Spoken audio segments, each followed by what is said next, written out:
Olá amigos que acompanham o canal Tabelão do Futebol. Nesse vídeo aqui eu vou trazer para vocês os jogos da 28ª rodada do Campeonato Brasileiro da Série A. Também vou apresentar os últimos resultados e mostrar como é que está a classificação após 27 rodadas. Simbora então? A 28ª rodada vai começar nesse sábado, dia 28 de setembro, com o Palmeiras jogando contra o Atlético Mineiro. A partida vai ser às 18h30, pelo horário de Brasília, no estádio Brinco de Ouro, em Campinas. O Palmeiras, neste final de semana, não vai poder usar o Allianz Parque, então a partida vai para o campo do Guarani. Um pouco mais tarde, às 21 horas, o Botafogo vai jogar contra o Grêmio. O duelo vai acontecer no estádio Mané Garrincha, no Distrito Federal.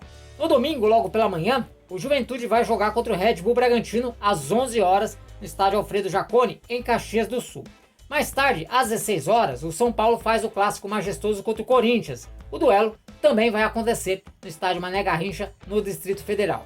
No mesmo horário, o Fortaleza vai jogar contra o Cuiabá, lá no estádio Castelão, enquanto que o Atlético Goianiense encara o Fluminense no estádio Antônio Ascioli.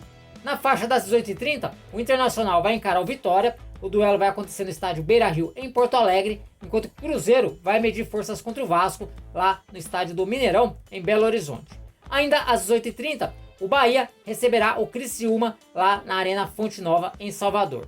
E por fim, às 20 horas, o Flamengo vai jogar contra o Atlético Paranaense no estádio do Maracanã, no Rio de Janeiro. E agora eu vou trazer para vocês então os resultados da 27ª rodada, que aconteceu no último final de semana e que foi aberta aí com a vitória do Vitória sobre o Juventude pelo placar de 1-0. Já o Corinthians fez 3-0 no Atlético Goianiense, partida que aconteceu também no sábado na Neoquímica Arena. E mais um jogo realizado no sábado, o Botafogo, com um gol no finalzinho, derrotou o Fluminense por 1-0 no Maracanã. Ainda no sábado, o Fortaleza disparou um 4-1 para cima do Bahia, lá no estádio Castelão.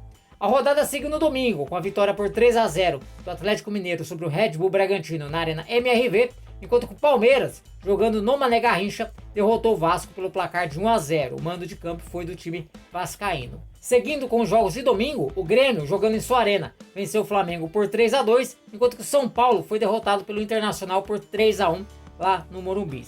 E a rodada foi encerrada com dois empates em 0-0. Cuiabá e Cruzeiro não acharam o caminho do gol na Arena Pantanal, enquanto que Criciúma e Atlético Paranaense passaram em branco no Heriberto Wilson. Ainda neste meio de semana, o Brasileirão teve aí a realização de duas partidas adiadas. Pela quinta rodada, o Criciúma venceu o Grêmio por 2-1 lá na Arena do Grêmio em Porto Alegre, enquanto que em duelo adiado da 17ª rodada, Red Bull Bragantino e Internacional empataram em 2-2 lá em Bragança Paulista. Com esses resultados, a classificação do Brasileirão está assim: o Botafogo lidera com 56 pontos, o Palmeiras é o segundo colocado com 53, a terceira colocação é do Fortaleza, tem 52, aí um pouco mais abaixo aparece o Flamengo na quarta colocação com 45 pontos, mas o rubro-negro tem um jogo a menos. A quinta colocação é do São Paulo, 44 pontos, o Bahia é o sexto colocado com 42. A sétima colocação é do Cruzeiro, também 42 pontos, porém tem aí número de gols marcados inferior ao do Bahia. Os dois times têm 7 gols de saldo, o Bahia marcou 38 gols, o Cruzeiro marcou 34 gols. O Internacional já aparece na oitava colocação, também com 42 pontos, só que tem uma vitória a menos que Bahia e Cruzeiro e também segue com um jogo a menos. O Atlético Mineiro é o nono colocado com 36 pontos, só que o Galo tem 2 jogos a menos. E fechando essa primeira metade da tabela, o Vasco é o décimo colocado com 35 pontos e também um jogo a menos. A 11ª posição é do Red Bull Bragantino, tem 32 pontos. O Juventude é o 12º colocado, também com 32 pontos, só que saldo de gols é inferior. O Criciúma é mais um aí que aparece com 32 pontos na 13ª colocação e saldo de gols é inferior ao do Bragantino e ao do Juventude. O Grêmio é o 14º colocado com 31 pontos, só que o Grêmio ainda tem um jogo a menos. A 15ª colocação é do Atlético Paranaense, 31 pontos, só que tem uma vitória a menos que o Grêmio e tem 2 jogos a menos na tabela. E o último time fora da zona de rebaixamento é o Vitória. Ele é o 16º colocado com 28 pontos. Abrindo a zona de rebaixamento, o Corinthians é o 17º colocado com 28 pontos. O Fluminense é o 18º colocado com 27 pontos, mas tem um jogo a menos. O Cuiabá é o 19º colocado com 23 pontos. Também um jogo a menos. E já mais abaixo na classificação, o Atlético Goianiense é o 20º colocado, tem 18 pontos.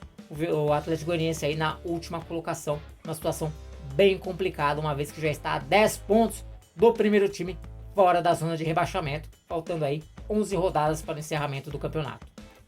Bom, pessoal, as informações que eu tinha para trazer para vocês eram essas. Espero que vocês tenham gostado. Se gostou, não esquece de deixar o like. E se não está inscrito, aproveite para se inscrever aqui no canal tabelão do futebol. Por enquanto eu vou ficando por aqui. Um forte abraço a todos e até um próximo vídeo. Valeu!